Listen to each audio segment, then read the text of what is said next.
Elle était la première épouse.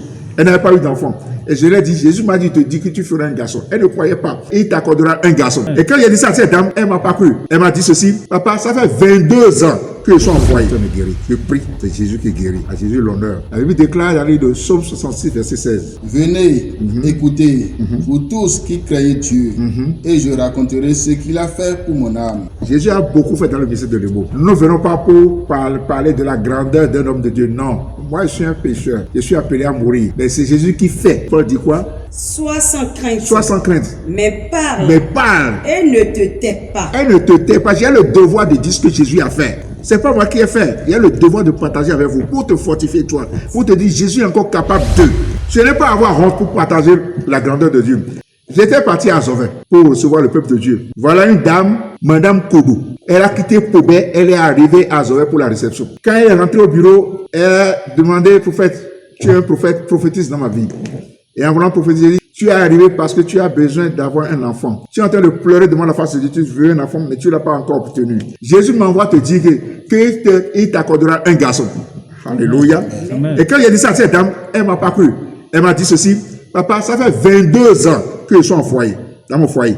Mon mari en temps a eu déjà la grâce de prendre autre épouse et de faire déjà 11 enfants. Et c'est moi qui me suis occupé, qui vais faire la volonté, le devoir de laver les 11 enfants qui sont venus bien après ma présence dans le foyer. Elle était la première épouse.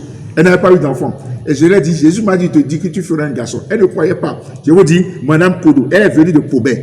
Et j'ai dit, Jésus m'a dit, il le fera. Monte sur l'autel de Dieu. Et je me rappelle, elle me dit qu'elle ne veut pas. Alors, elle me dit, Dieu existe encore. Je dis, ça, c'est l'expression d'une femme qui est découragée, qui a perdu l'espérance, qui a perdu l'espoir. Jésus, il y est et il sera encore d'éternité en éternité. Amen. Toi, ton travail là, tes préoccupations, tes pleurs ne sont pas difficiles pour Jésus de le mot.